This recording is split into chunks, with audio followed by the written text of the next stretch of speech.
We're in a Tesla S. Yep. So who are you? My name is Sahas Kata, and I'm the founder of Pepperdeck, and I'm here to show off a little hack I made on the weekend.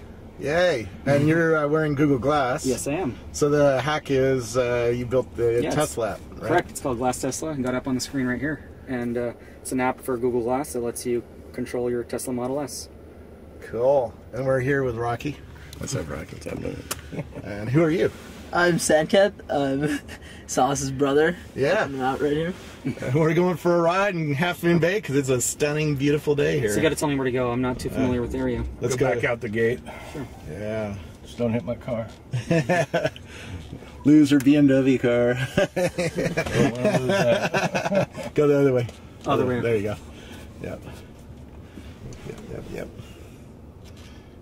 And yeah, this is cool. Reach your destination. Your So what kind? destination 25 Pinehurst Lane is on the Yeah, left. now everybody You knows have where I reached live. your Great. destination. That's peppered everywhere on the net. Not that you couldn't figure it out anyway.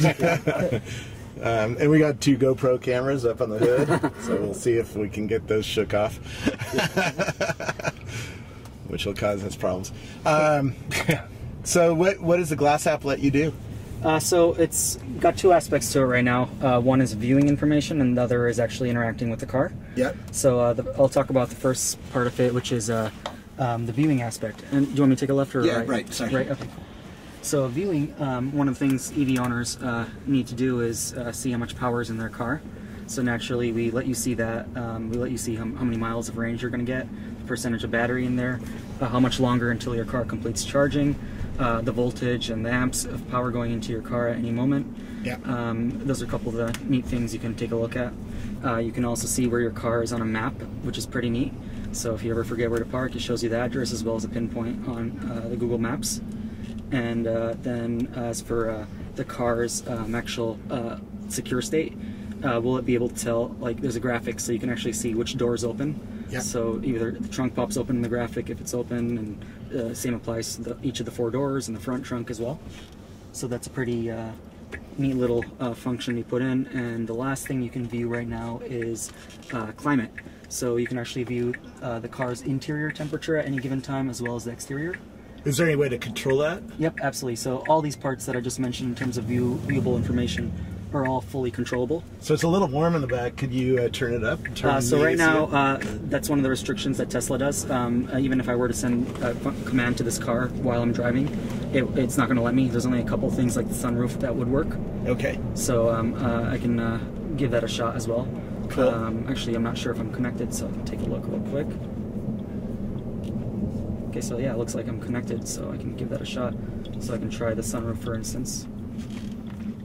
See, sunroof. Okay, just press it. Should And we'll pull over in a little while. Yeah. Actually, let's take a little drive and then sunroof pull just over. up. Yeah, that's cool. Yeah. And let's pull over, and then you'll be able to demo it absolutely. a little bit better for me. But it's cool. Thanks. Close that sunroof. All right, now we're finally connected. Yeah. Back in Half Moon Bay. So what you're looking at over there is the lock screen, or the start screen of the app. Yeah. And you can tap into it, and you get to your first card. And over here, you can actually see how much mileage you have on your battery at the moment. And you'll also be able to see how much longer it will take to finish charging if you're plugged in, or how much voltage and speed that your car is charging at. Yep. And if you swipe over, you'll be able to, and I'm doing this all on my glass, and this is just reflecting it on the mirror on my phone. Yep. So as you can see, we're on a map right now, and I think that should be pretty accurate. Yeah, it looks like that's exactly where we're parked right now. Yep. On Main Street. Yep. Prism. So if you forget where you park, you can just look at it right there. And actually going back once on the charge card, when you are plugged in, you'll actually get a command on the screen here that lets you start and stop charging. Yep. And a lot of Tesla owners like having control of that, even if you own a Volt or any other electric vehicle, because charging rates are much cheaper in the night than they are in the peak hours during the day. So you may want to stop charging at noon and then start charging again around, maybe 11 or 12 p.m. Yep. So you can just do that from Google Glass. And you figured all this out just by looking around forums and figuring out what the Tesla... Absolutely. Well, I mean, it was just really a couple resources that were out there, and none of them, I don't think anyone had actually built an app for Tesla. This actually might be the first third-party one. Regardless of whether it's for Glass or whatever it might be, I'm not sure if anyone has built an app for a third-party app for Tesla, so that's pretty exciting. Every time I mention I drive with my Google Glass on, people give me crap. What do you think about that? So right now we happen to be in a high-tech car, so I would actually prefer to use all the stuff here. But I generally do. This is not my car. I generally do drive a very old Lexus from about 10-15 years ago. So for that, in the past, even though you're not supposed to, at some point you do end up having to fiddle with your phone just to figure out where you need to go or something of that nature.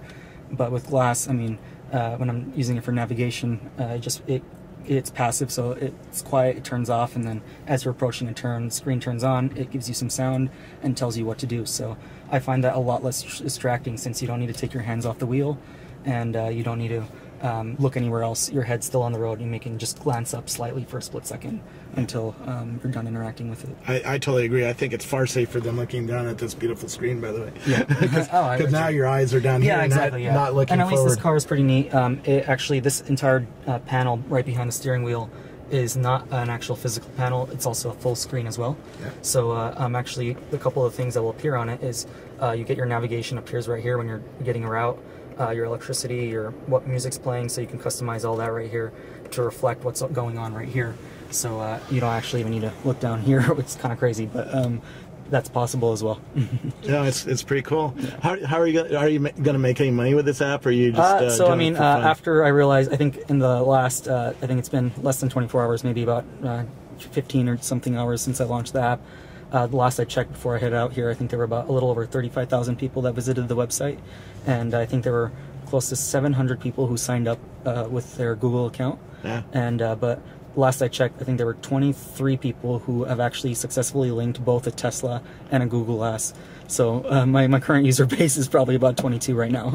No, that's pretty cool. That's pretty cool. I heard Vic Condocha is one of them, right? Oh yeah, absolutely. He's a VP of social at Google, in charge of the whole Google Plus project. So he left a comment, and he seemed pretty excited. So I was pretty excited to see him using it. No, it's cool. You know, there's only 3,000 Glass owners out there. Yeah, is that all they've delivered so far? Yeah, 3,000, 4,000, maybe. And Tesla's at probably about 5,000 or more than 5,000 Model S's delivered so far. So. I mean, in the Valley, I'm sure there's a decent overlap. Yeah, I'm seeing a lot more of Tesla S's. Yeah. It's a beautiful car. I want one. Oh, absolutely. I just can't afford one for 2 or 3 more years until my car payments end. And they're having a much more affordable price range that Elon Musk is talking about, that car that's possibly as low as $30,000. So that should be pretty neat. No, very cool. Where do I learn more about your Glass app? Just go to glasstesla.com, and I can actually bring it up right here on the car. So if you choose right there, it should be loading. Yep. So that's actually the website right there, glasstesla.com, and I think the browser may have, okay, I don't know what's going on right there. Yeah. You can see that. That's cool. Yeah. Well, very cool. Thanks so much for showing it to me. Did you want to see any of the commands? Or I'll play with it when I'm back home. Sure, okay, great. Thanks. Awesome.